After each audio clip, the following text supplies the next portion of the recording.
ఆయన దగ్గరికి వెళ్తే ఆయనతో 2 నిమిషాలు మాట్లాడాక డెఫినెట్గా ఈయన మన కష్టం వస్తే నిలబడతాడు, ఈయనే మన లీడరు, ఈయనకి కన్సూప్ మేరలో ఈయన ఏమి అవ్వడన్నా ఎప్పటికోకప్పటికి ఈయన డెఫినెట్గా ఏదో అవుతాడు, మనల్ని కాపాడతాడు అనేటువంటి ఒక నమ్మకం కలిగించాడు రాజశేఖర రెడ్డి గారు. ఈవేళ ఆయన 75వ మళ్ళా 100వ జయంతి కూడా చాలా గ్రాండ్గా జరుగుతుంది. అప్పటికి నేను ఉన్నాను. ఈవేళ 100వ జయంతి అనుకుని కూడా వస్తున్నాను. ఇంకా ఎందుకంటే ఈ మనిషి జ్ఞాపకాలు నిలిచిపోయే జ్ఞాపకాలు, మరిచిపోయే జ్ఞాపకాలు కాదు. ఈ మనిషిని మీరు ఇష్టపడుతున్నది ఆయన మీకేదో సాయం చేశాడని కాదు, ఇలాంటి వాడు ఒకడు ఉండాలిరా అని. సాయం అక్కర్లేదు మనకి, ఆ మనిషి మొహం ఒకసారి తలుచుకుంటే ఒక్కసారి తెలియకుండా ఆనందం కలుగుతుంది. ఇదే పరిస్థితుల్లో రాజశేఖర రెడ్డి ఉంటే ఏం జరుగునరా అనుకుంటే ఖచ్చితంగా మంచే జరుగుతుంది అని మనకి నమ్మకం వస్తుంది. రాజశేఖర రెడ్డి గారికి నివాళులు అర్పిస్తూ రేవంత్ రెడ్డి గారు వచ్చారు. ముఖ్యమంత్రి మాట చెప్పకపోతే బాగుండదు. రేవంత్ రెడ్డి గారు, మీకు ఈవేళ ఒక మహర్దవకాశం లభించింది. ఆంధ్ర తెలంగాణ మధ్య శాశ్వతంగా ఒక అనుబంధాన్ని కల్పించేటువంటి అవకాశం మీకు లభించింది. ఈ మాట ఎందుకన్నానంటే ఇది కాంగ్రెస్ వాళ్ళే చేయగలరు.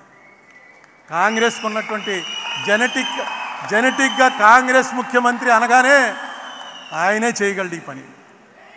మన మధ్య ఆంధ్ర వాళ్ళకి ఏనాడు కూడా తెలంగాణ వారి మీద ఏ రకమైన కోపం లేదు, ఏ రకమైన ద్వేషం లేదు. అది మీకు తెలుసు. మీకు మా మీద కోపం వచ్చింది, దానికి ఒక కారణం ఉంది, అది మాకు తెలుసు. లేకపోతే పొన్నం ప్రభాకర్ నేను 5 ఏళ్ళు మాట్లాడుకోలే. 5 ఏళ్ళు రోజు ఇద్దరం ఎంపీలం బాగా క్లోజు. అలా మోహన్ చూసుకుని పక్క పోతూ రుద్రరాజు తండ్రి చచ్చిపోయిన రోజున మళ్ళీ వస్తే ఏం పొన్నం అంటే ఏం అరుణ అన్నాడు. ఏంటంటే కారణం రాజకీయ కారణాలు. ఈ కారణాలన్నింటినీ కూడా ఒక్కసారి దాని మీద దృష్టి పెడితే రేవంత్ రెడ్డి గారు ఖచ్చితంగా వీటిని సెటిల్ చేయొచ్చు.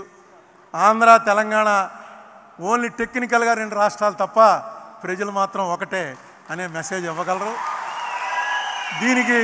దీనికి ఏం చేయాలో అది అడ్మినిస్ట్రేటివ్గా ముఖ్యమంత్రుల మధ్య మీరు ఏం చేస్తారో అది ఎలాగా చేస్తారు. ఇక్కడ రాజశేఖర రెడ్డి కూతురు కూడా ఉంది, ఆ సంగతి మర్చిపోవద్దు. రాజశేఖర రెడ్డి కూతురు రిప్రజెంట్ చేస్తూ ఏమి చేస్తే ఇక్కడ వాళ్ళకి బాగుంటుందో, ఏది మీకు నష్టం లేకుండా కష్టం కలగకుండా ఆంధ్ర ప్రజలకి ఉపయోగకరంగా ఉంటుందో ఆ ఆలోచన మీకు ఆల్రెడీ స్టార్ట్ అయింది. దాన్ని ఇంకొంచెం పెంచండి. రామచంద్రరావు కేవీపీ లాంటి వాళ్ళు ఎలాగా ఉన్నారు, మీకు హైదరాబాద్లోనే ఉంటున్నాడు ఆయన. మీకు ఎప్పుడు కావాలంటే అప్పుడు సహాయపడతారు. ఖచ్చితంగా ఈ క్రెడిట్ మాత్రం రేవంత్ రెడ్డి గారికి దక్కటం కోసమే ఆయన ముఖ్యమంత్రి అయ్యాడని నేను తలుస్తున్నా.